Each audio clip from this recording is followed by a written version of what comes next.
During slavery, there was something called the Seminole Wars. There were many slave rebellions in this country that a lot of people don't talk about. In the 1800s, there were really a lot of slave rebellions, and people were very nervous about what was going on, what had gone on in Haiti, because Haiti had made themselves independent by having a big slave uprising. There was the Nat Turner Rebellion in the early 1800s. People were still shook about that. You had the Denmark Vesey. He was going to have a slave rebellion in South Carolina. That got foiled, but they had up to 9,000 people ready to put in work. So a lot of people were very nervous about slave rebellions in this country. The Seminole War, it was a war of Native American and black people mixed together, calling themselves Seminoles, because there's no such thing as a Seminole Indian. A Seminole Indian, it's a made-up term. A Seminole basically means runaway by definition. A lot of black people were fighting for their freedom. The image of black people just sitting around waiting on people to free them, that's an image to keep us submissive. It was also not economically feasible because of the rebellions that were going on. See, we're not talking about just slavery. We think there was slavery and there was a couple of rebellions like Nat Turner, who, by the way, my wife is a descendant of Nat Turner.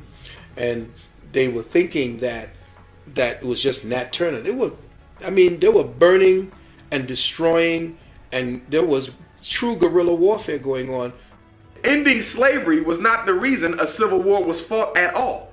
The Civil War was fought to bring the South back into unison with the North and to destroy the economic advantage that the South had had due to slavery. They cared nothing about the lives of black people. They cared nothing about the way that we were treated. They cared nothing about African life. It was not about protecting us because they had somehow waken up and realized that we were human beings too. No, the South was growing too powerful. Capitalism started to rise. But what began to happen is that in capitalism rising, it began to stifle capitalism, because capitalism demands as an economic system that people are always trying to rise to the higher. They're competing. Competition fuels capitalism.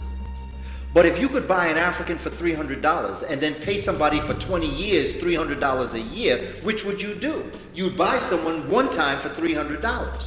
But that's going to stifle capitalism, because what's going to happen is there's going to be no competition, because what European is going to compete for a job that they could buy an African to do? So the North said, look, enslavement of African people is stifling capitalism. And so the South said, so what you want me to do? They said, well, you got to free your Africans. I said, free my Africans? Well, how am I going to get my money? North said, don't worry about it, we'll take care of it. They said, we don't trust you. No, we're not going to sell we are not going to stop enslaving Africans. We're just not going to do it. North said, but you have to, because it's going to stifle capitalism, and we're going to choke with overproduction without an ability to sell what we're South said, but that's not my problem, because I can sell my raw materials any place in the world. The North said, but then what would happen to us? We have factories. The South said, well, that sounds like a personal problem to me. I don't care what happens to you. North said, but you can't do that. South said, we're going to do that. We're not freeing Africans. They said, you got to free Africa. We're not freeing. In fact, the South said to the North, I'm tired of talking to you. I'm going to secede. I'm not even going to talk to you no more. In fact, I'm not even part of what your colonies are anymore. North said, you can't do that. South said, watch. That started the Civil War. Well, one of the big things that occurred right at the end of the Civil War was that Europeans began to form unions. In fact, the workers' union is an outgrowth of slavery and the Civil War. When it looked like the cause was lost for the Confederacy, white men began to organize themselves into labor forces.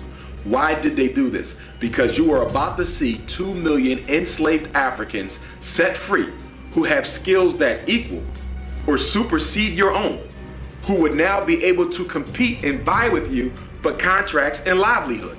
That was a significant area of concern for white men. Okay, so if I was a European who was looking for work, couldn't find any because it had already been hired up to the slaves of a certain master. So when the Civil War came about and when slavery was about to end, that intensified. Because now slaves would be aggressively looking for work, because when slavery ended, they had nothing to which they could claim their own to make a living. So that bothered Europeans, and they set up agreements, okay, with those who had industries and those who had stores, that you could only hire someone who was white who belonged to a particular labor's union. In fact, some of the first unions were started right here in Pennsylvania. And a lot of black people fail to realize the origin of the union. The union is nothing but a collective force of white people who are protecting jobs for themselves and keeping them away from black people.